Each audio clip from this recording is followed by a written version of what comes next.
আমি প্রধানমন্ত্রিত্ব চাই না, আমরা দেশের মানুষের অধিকার চাই। আর যদি একটা গুলি চলে, আর যদি আমার লোকের উপর হত্যা করা হয়, তোমাদের উপর কাছে আমার অনুরোধ রইল, প্রত্যেক ঘরে ঘরে দুর্গ করে তোলো। তোমাদের যা কিছু আছে তাই নিয়ে শত্রুর মোকাবেলা করতে হবে এবং জীবনের তরে রাস্তাঘাট যা যা আছে সবকিছু আমি যদি হুকুম দেবার নাও পারি, তোমরা বন্ধ করে দেবে।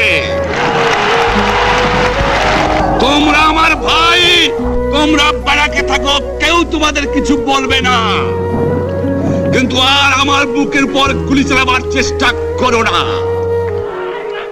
ভালো হবে না। 7 কোটি মানুষকে দাবায় রাখতে পারবো না। আমরা যখন মরতে শিখেছি তখন কেউ আমাদের দবাতে পারবে না। যে পর্যন্ত আমার এই দেশের মুক্তি না হবে, খাজনা ট্যাক্স বন্ধ করে দেওয়া হলো, কেউ দেবে না। তবে অনুরোধ করছি, আপনারা আমাদের ভাই, আপনারা দেশকে একেবারে জাহান্নামে ধ্বংস করে দিয়েন না। জীবনে আর কোনোদিন আপনাদের মুখ দেখা দেখি হবে না।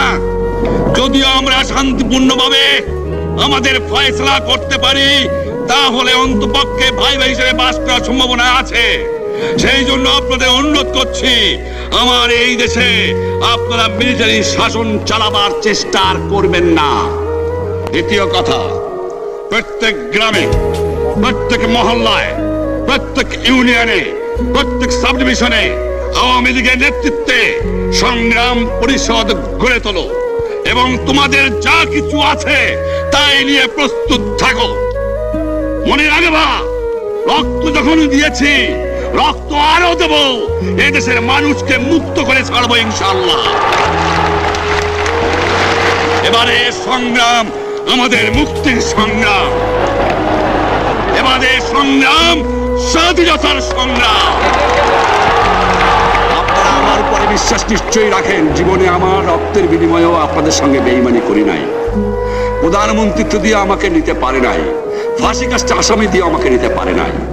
যে রক্ত দিয়ে আপনারা আমার একদিন জেলের থেকে বার করে নিয়ে এসেছিলেন, এই রেসকোর্স ময়দানে আমি বলেছিলাম আমার রক্ত দিয়ে আমি রক্তের ঋণ শোধ করবো, মনে আছে?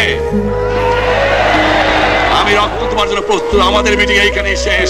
আসসালামু আলাইকুম। জয়।